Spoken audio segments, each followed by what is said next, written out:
Welcome to the Bogart Effect, a wealthy wisdom podcast. Please see important disclosure information at the end of the presentation.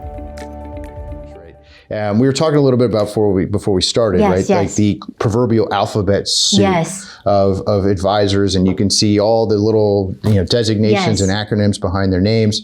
But what are they, right? I mean, and I think there's probably 25, 30, 40, 50 of these things now where it's a company that sells some type of designation. What are the ones you need to look for? What are the ones that it really doesn't matter? Oh my goodness, there are so many designations. Let's see. There's the CHFC. Yep. There is the AFA. There is the CLU.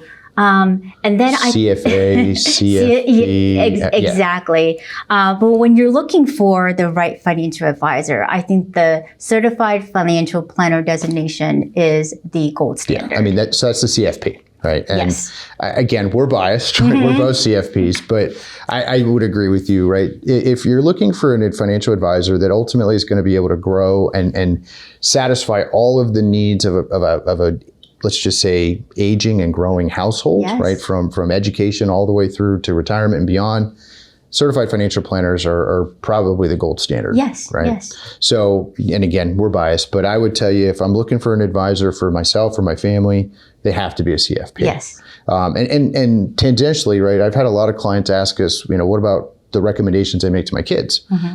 They might not have access to CFPs or the ability to afford. Like, to me, I wouldn't want anything less than that, right? So it's one where I think it's important to talk about those designations, what they actually mean, how much impact each of them actually has.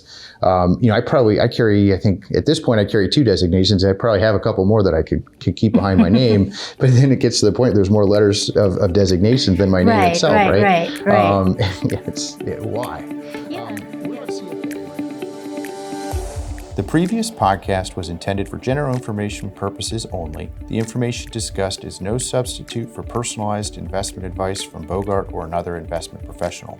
Different types of investments involve varying degrees of risk, and it should not be assumed that the future performance of any specific investment, strategy, or service will be profitable, suitable, or successful. Bogart is not a law firm or accounting firm, and no portion of its services should be construed as legal or accounting advice. There is no guarantee a client will experience a certain level of results if Bogart is engaged. Our brochure describing services and fees can be found at www.bogartwealth.com.